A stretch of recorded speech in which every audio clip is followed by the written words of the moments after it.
Hello, I'm Gemma and I'm the Hammy Dressmaker, and welcome back to the channel. For those of you who have seen my channel before, you'll know this is, it's been a long time since I've done a video, about 18 months. I'm not going to bore you with the reason why.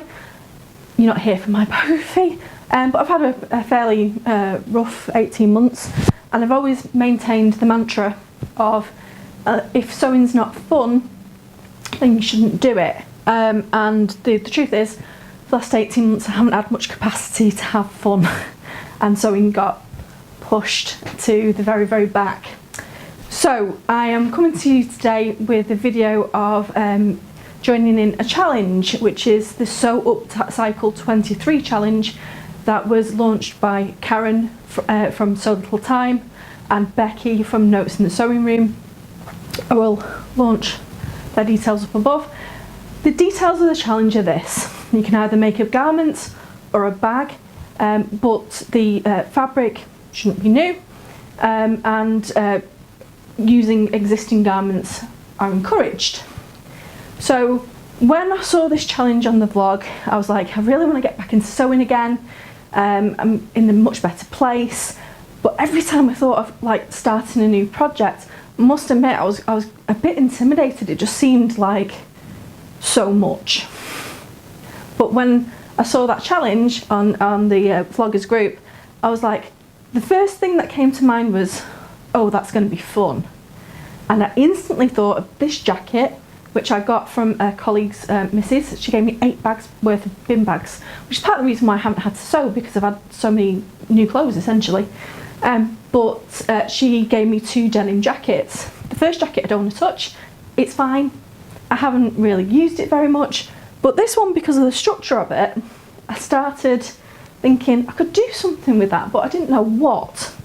And then when I saw the challenge, I was like, I've got an idea. So one of the things that's kind of happened in the last 18 months is that I've really started to reevaluate what I want to wear. And as I'm starting to feel better, my sense of fun has returned. So it started off with getting some funky earrings. So I have a whole host of earrings of various different shapes and sizes and different cartoons, like this one. These ones are parrots. And I've started really enjoying aesthetics such as medieval, you know, like when they take medieval features or goth features and put them into modern clothing, and I'm really enjoying that. That's something that I used to love when I was young, I'm only 40, but when I was young, and now I'm starting to find my style again, and my style started to evolve, and it's starting to go back to those shapes. So part of the reason why I'm going, you know, I don't really want to do new projects is a lot of the patterns and things that are out there are just not kind of hitting my excitement button, to be honest. But let's get back to this garment, to this challenge. One of the great things about this challenge is sustainability. We all know that we overproduce clothes on a massive scale. And if this challenge encourages you to get something out the wardrobe and just change a hemline or tuck it in or do something a little bit more crazy, which hopefully, it's a little different what I'm planning to do here. That obviously has a little bit of an environmental impact.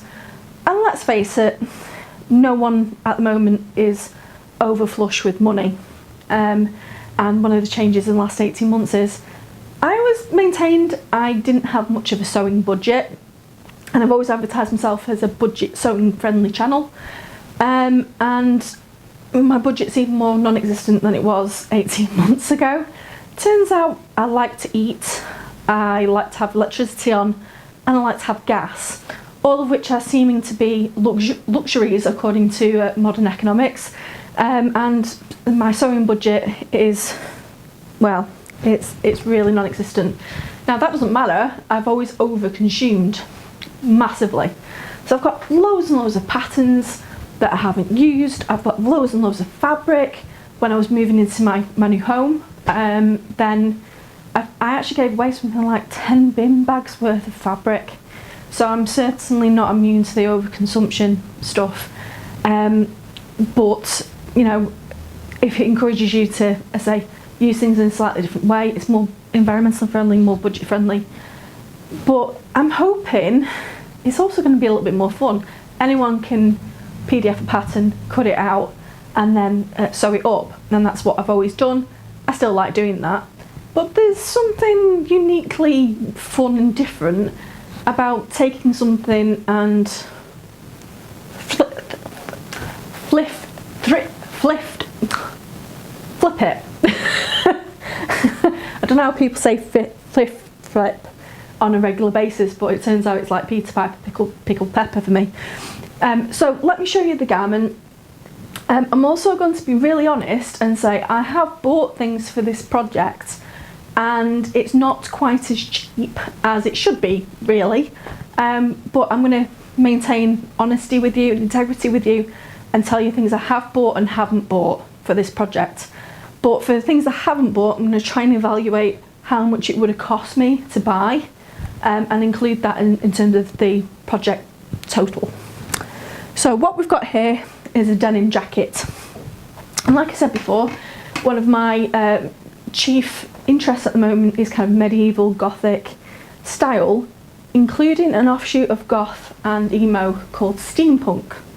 Now, if you haven't heard of steampunk, a lot of people haven't, then think of it like mixing modern with Victoriana with futuristic. So steampunk uses, if you look at decor, and I'm actually doing a steampunk bathroom at the moment, coincidentally, then use lots of copper and wood and you know, Victorian features. So for my jacket, I'm gonna dye it purple. Now this is the first thing I've bought. This is wheat colour remover. I got this from Amazon. It was £6. I've never done this before, so this might go disastrously wrong. The other thing I've got is I didn't buy for this project, but I had it in, which is this nylon deep violet all-in-one fabric dye. Apparently very easy to use and 100% recyclable, by the way, as too. So I'm going to turn this blue jacket into a purple one, hopefully. A lot of the hardware I can't change. They're riveted in and I don't have the equipment or knowledge to take those off. A lot of the action though isn't going to be in the front, it's going to be in the back. So I have a lot of real estate here.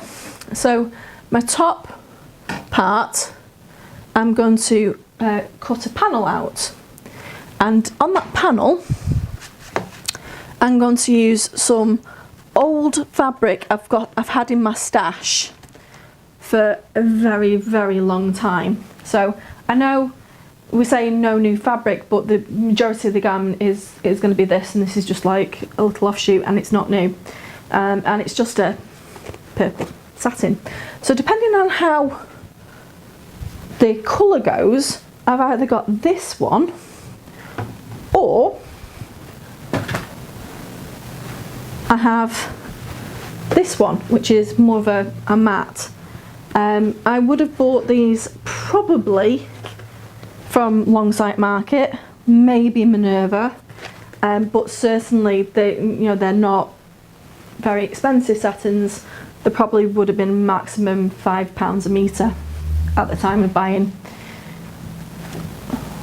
So I'm going to cut it out. I'm going to use some hard interfacing, because obviously this is a thicker jacket. I'm going to give it some structure to it.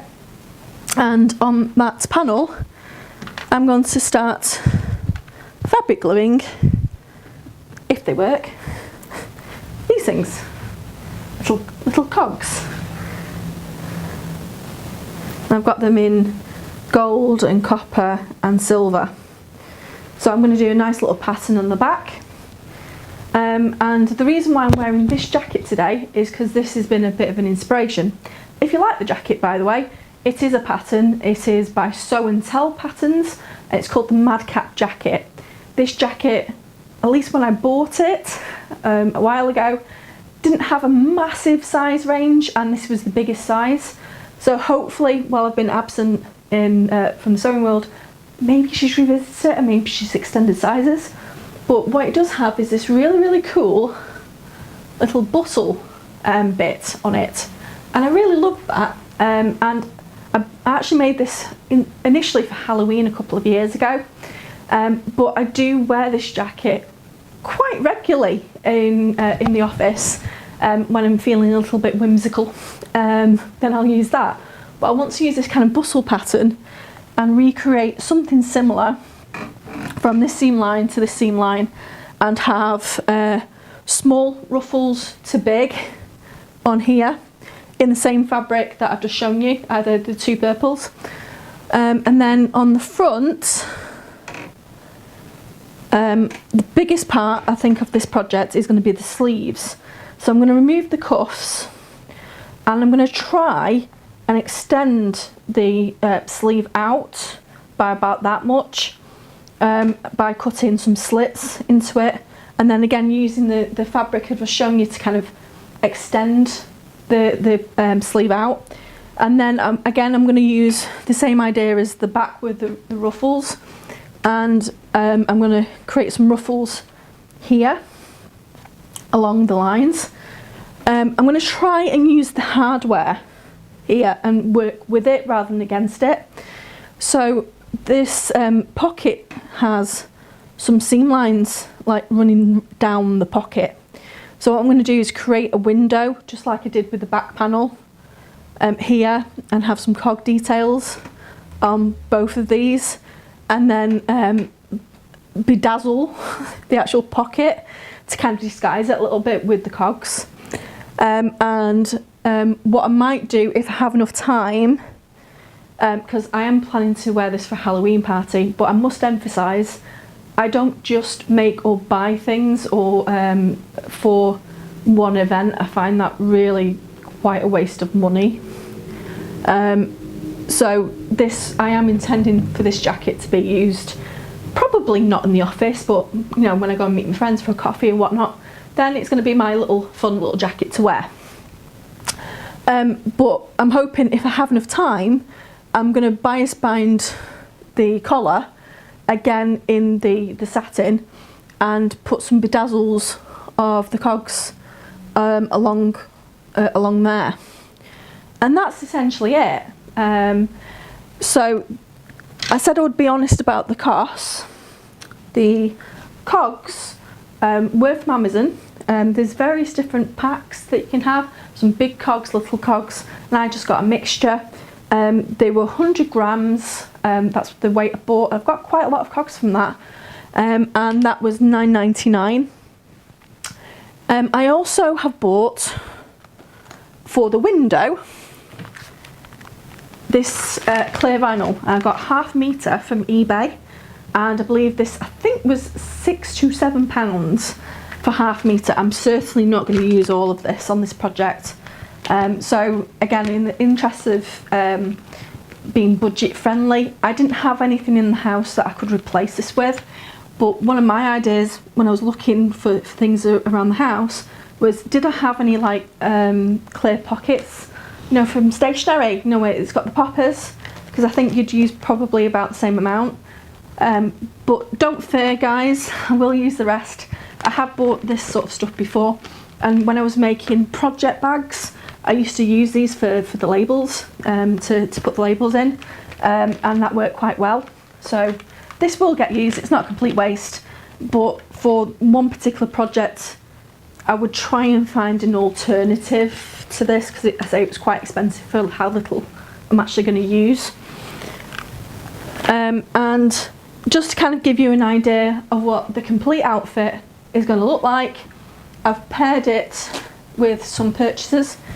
I have this black skirt with some ruffles on it, and like that.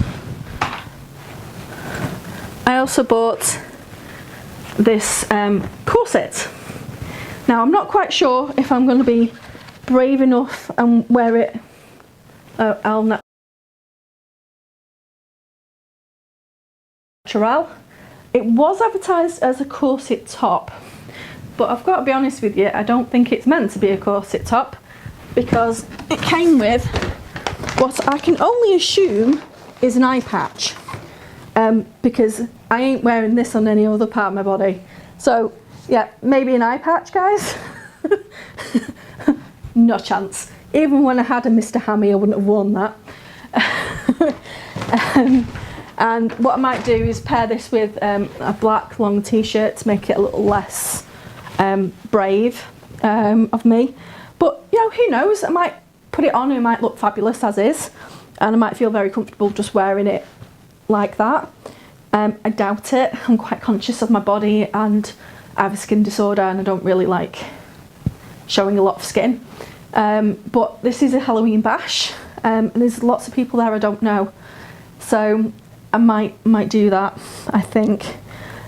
Also, what I might do on these things is take the bows off.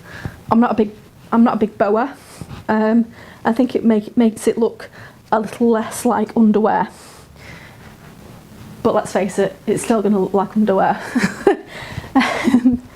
And I'm pairing both these with a little Victoriana choker that I bought off Amazon. I think it was £3. None of which is part of the cost of the project, by the way. It's just, if you like this sort of stuff, this is where I got it and how much it cost. And that's quite literally it. So I better get off camera so I can actually start the project, because I want to actually colour strip and do the dyeing this evening. Tonight's Thursday and this video is supposed to be going out on Saturday. And I imagine tomorrow night I'm probably going to be editing it quite a lot. But anyway, that's it from me. I hope you enjoyed this video. If you did and you want to see more of me, I do have some other videos that are also on my channel, but please subscribe, that'd be nice. So anyway, I've been Gemma. Nice to meet you. I'm glad I'm back, and I can't wait to see everyone else's projects. I've been on Instagram, by the way, on the 31st of October. This is an Instagram challenge with prizes. On the 31st of October, if you go on the hashtag Upcycle23, not only will you be able to see, you know, everyone's projects, but you'll also be able to see the prizes, and I'll just put a screenshot somewhere around here with all the fantastic prizes that you know, Becky and Karen have been able to get for the challenge. However, my biggest prize from this is to hopefully just have a laugh, just have some fun.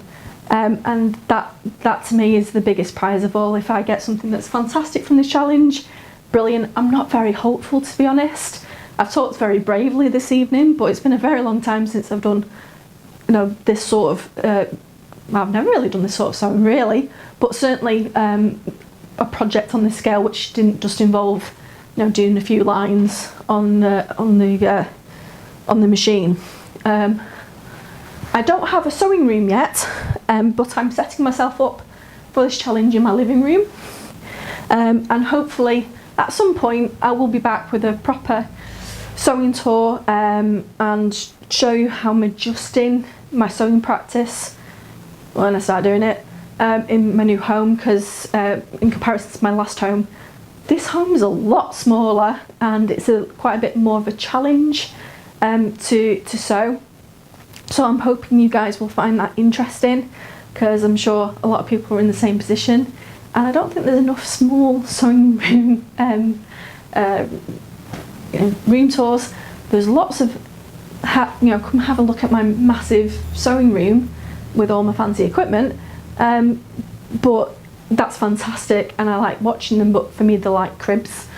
It's not a lifestyle I can afford or aspire to.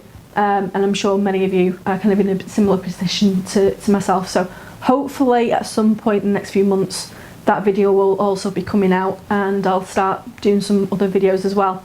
In terms of other projects I thought for this challenge, I was contemplating, I've got some duvets that I bought and I bought them for a double bed, and I got a king size bed, so they're kind of hanging around, and they've got big flowers on them. And I was kind of going, what can I do with that? And I didn't think it was suitable for this because I wanted something, I say, with a little bit more stability in the fabric for the effect that I want. But I was thinking of the Bellamite dress by Marilla Walker. I said I was going to finish, and then I've carried on talking. Sorry about that. I'm really out of practice. I was thinking about doing that as well. That might be an inspiration to someone this pattern already had. Okay. Oh, one more thing I forgot to include in the list of things I've bought. I haven't bought this. It's in my stash, but I've got 2 tubes of fabric glue that I've already got in. I bought them for mass during the C word times, and been kind of hanging around, and that's what I'm going to attach the cogs to. I'm not going to actually sew them on. 1, because I don't have time, but 2, I've got the feeling that, you know, that's what a lot of steampunkers do as well. There isn't any, on some of the cogs there isn't really proper holes, like buttons for you to sew them on, so I don't want to be there forever in the day just going around all the cogs to sew them on. I thought I could use a button setting actually. Anyway, I'm going to get off, and I'll see you guys soon, and I can't wait to see everyone's mates. See you later, bye!